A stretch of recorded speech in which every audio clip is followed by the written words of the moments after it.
these principles, they're not anything new, but pinpointing, goal setting for the employee, self-monitoring, which I think is one of the most important parts, feedback, and then pay for performance. So what we'll do is, I'll break these down here briefly. When pinpointing, there are two of these 5 principles that I've noticed over all these years are very important. I mean, Pat and I have been in the field for quite some time. For me, it's actually going on 33 years. And I didn't really realize that we were using these types of principles, but turns out in the past couple years, we're able to package them together into a process and behavior analytic principles. But looking at, the importance of pinpointing what you want to change, such as turnover, is important when it comes to figuring out the root cause. So I just threw up some examples of, getting to the real problem is one of the keys for pinpointing when it comes to turnover. And when it comes to your student or learner's behavior not changing, some of the examples, they're not all inclusive that we've come across are, you might go out to a school and you see poor treatment integrity of the behavior plan implementation. So in other words, it doesn't mean the behavior plan doesn't work. It doesn't mean that the behavior plan is ineffective. The independent variable may be very effective. It's just that there are ways to break down, and a lot of you already know that, into quantifiable treatment integrity.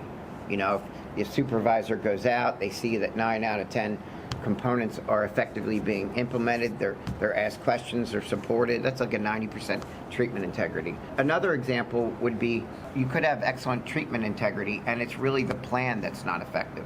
So that's just another pinpointed type example that we've come across. A third could be that, again, this is very subjective, the employee may not be motivated. And that's a big one right now. There's so many days that I get up and I'm not motivated. But one of the things that helps an employee with their motivation is working towards something that produces their highest expression of themselves, their niche, their passion.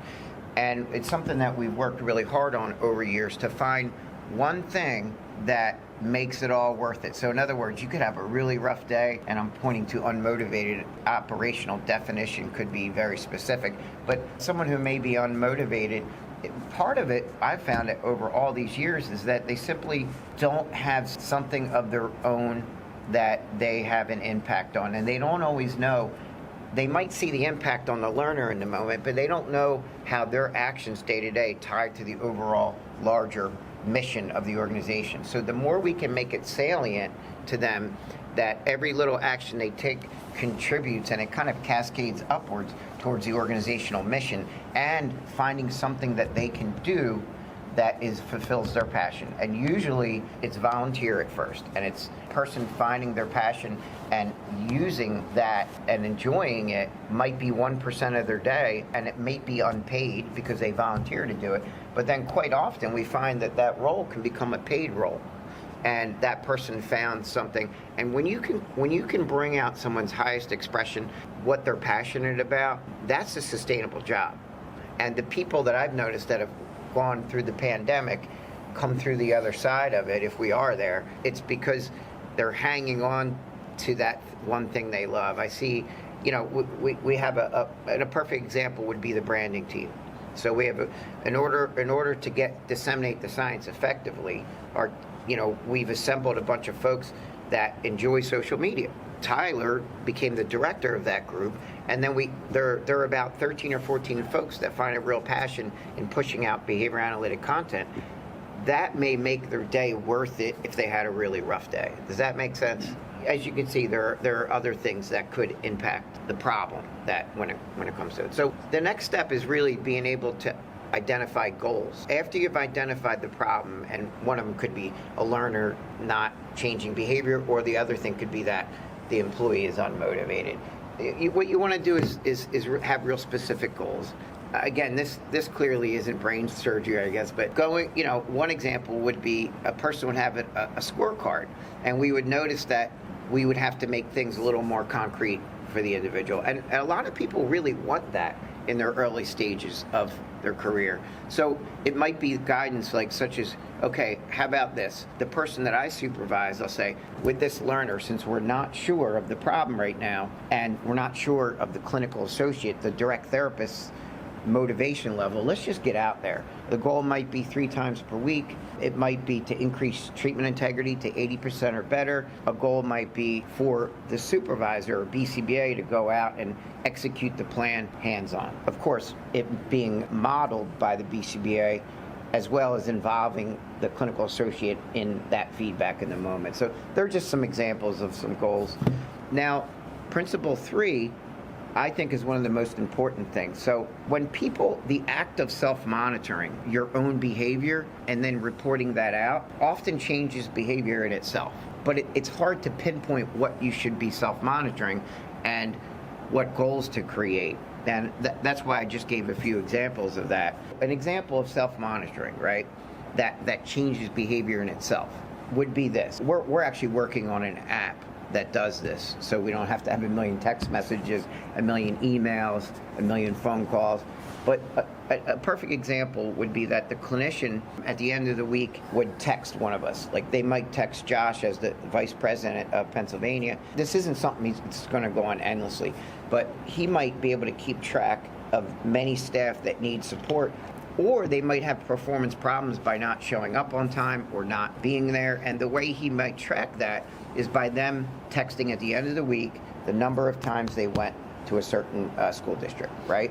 Just the fact that they have to report it out often serves as discriminative stimulus to make it happen. So just that act of self-monitoring is really important.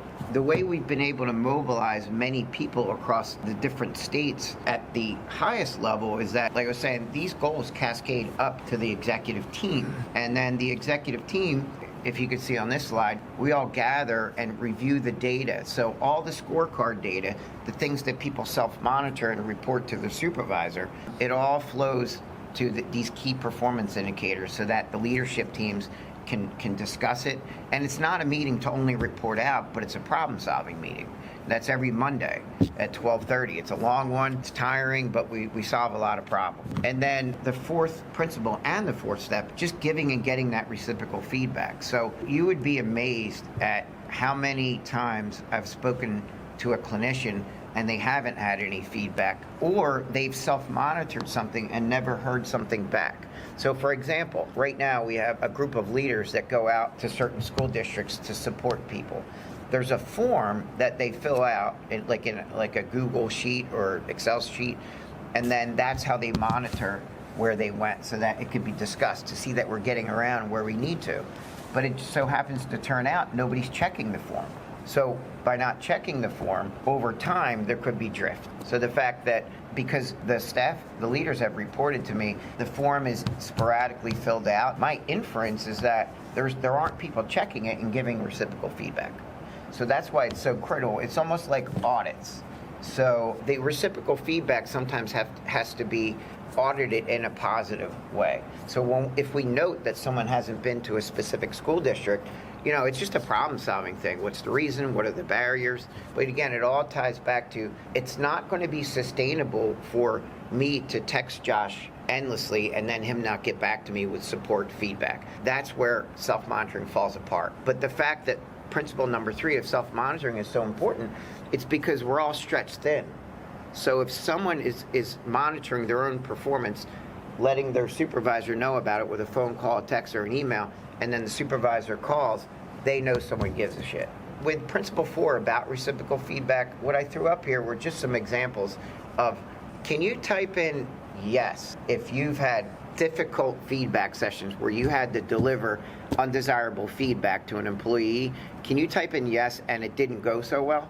You guys are way better than me because I've had so many failures. I just threw up some examples over time of how to handle these very uncomfortable moments. So if Josh is giving me that reciprocal feedback and we're interacting and then there's a major issue he has to discuss with me, we would try to do it face-to-face by Zoom or in person. And one of the important things that I try to do is I think it's not the best thing to sit across the desk from somebody. I feel like that just assumes there's a power differential. When you're really having a collegial relationship as a leader, by sitting across the table and delivering feedback, it can be very uncomfortable. And the first thing is that the person could feel a little bit uncomfortable. That's number 1. Number 2, it's really good when you're delivering the feedback, you might just ask the person rather than tell them, again, to be independent as a professional, ask them that question. Do you think there's anything from this past week you could have improved on? And if a person really doesn't think there's anything they can improve on, I think that's a concern.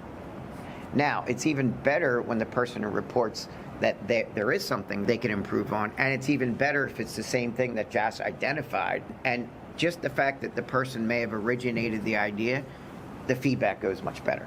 So that person has a lot to do with initiating the concerns in the feedback. And then the third thing that I often say is, I say to the listener of an uncomfortable conversation, just that, look, I'm your executive coach, you're my coachee, we're working together. There's no reason that I would want to tell you something you don't want to hear other than making you a better professional, because your performance directly impacts my performance as a leader. We're all tied together. And just by explaining that, it really does loosen the tension in the room. When it comes to the audits, in order to find out how the efficacy of the behavior plan, the treatment integrity of the behavior plan, the leadership, I just put up a couple of examples of actions that a leader could take. It could be obviously reviewing the data. Another one, this is not all inclusive, another one could be reviewing the actual raw data. We use Central Reach. That's where supervisors can review data. The next is, it's indirect, but by calling the teacher, showing up, asking the teacher how things are going, as well as speaking to a parent. And then we take all this information. It's actually my brother Harold who's learned this a lot. He calls every single employee on a rotation just to get some subjective feedback on how things are going.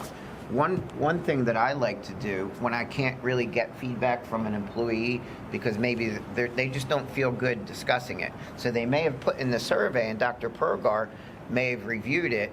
I might call them, but they might be uncomfortable discussing it. So I'll tell you what, on a scale of 1 to 5, can you tell me just your workplace satisfaction? A 3 being average, a 5 being excellent, a 1 being it sucks, right?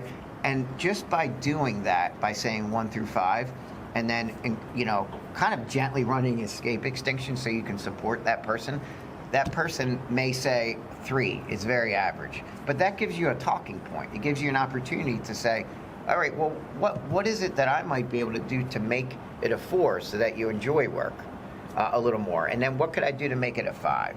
And then you would be amazed at the little things. It might just be that the distance of that commute's further, but then we go talk to Joe Carter and find out by looking at the map, there could be a closer place for them to work.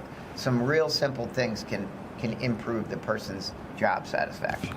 And, the fifth being, pay for performance. Now, you can't, given that for-profit organizations have more monetary incentives, someone else here is going to talk about how you can do it without monetary incentives, but there are ways that you can reward the performance of the individual that are not just pay for performance as in monetary rewards. There are many other ways to do it, but that's really critical because pinpointing, goal setting, self-monitoring, feedback, that stuff isn't going to be sustainable unless those rewards are there in the long run. And what I've learned over many years is that you can't just keep creating a bunch of little pay-for-performance systems. There has to be a broader one that ties your entire team together. And I'll give you an example of that. The trainer in an organization that goes out to the school district regularly, they may be able to, well, at least in our organization, this year, we paid out $1.5 million in pay for performance. Now that's important. I don't know if that's the reason that our turnover is a little lower than the average. It's hard to elucidate those variables as to why that can happen. But an example can be revenue sharing or profit sharing. Because I honestly, for all these years, we've been doing this 19 years, I don't understand how, if there's a business owner, I don't really understand how it can't be shared among a team that's all busting their butts. So it's really important that there's a pay-for-performance system. We have a whole bunch of those, but one that ties everyone together is that they might get a percentage of the revenue of the training of the employee that they improved, that they created an opportunity for a new employee in a new school district. They overcame challenges, and they're steadily doing it. Now, the difficult part is when every 2 months we look at it, and if a person isn't going out, then that percentage has to shift to the person that is going out. People can't rest on their laurels of work they did previously without going out and coaching. So again, the key is the engagement going out on site. The last thing I had was just simply, we do have salaried folks in the organization, but salary in itself, it's a very ineffective model. On my last slide here, I just wanted to point out, like a salaried employee, only salaried without a PFP over that, it doesn't even pass the dead man's test. Literally, you don't have to do anything to receive your salary. But if you create a PFP and it's very clear in your scorecard what the individual has to do to meet those goals, then you're improving engagement. And you all have probably seen where you went to a certain barista and you can tell that the speed that they're moving, it's directly proportionate to just spending time there because they're not getting anything extra for serving you that coffee. So it's important. The second is when someone's on salary only, the really great workers often get dumped on. And then the last area is, as a result of the person being dumped on, what you'll see is that the highest performers, they're going to be the first ones out of there because they want to do a great job. It's in their behavioral history to do things as perfectly as possible. And when they start seeing the folks around them not producing high levels of productivity, people that are not industrious, the people that don't work hard stay, and the hard workers that produce behavior change leave. That's all I got.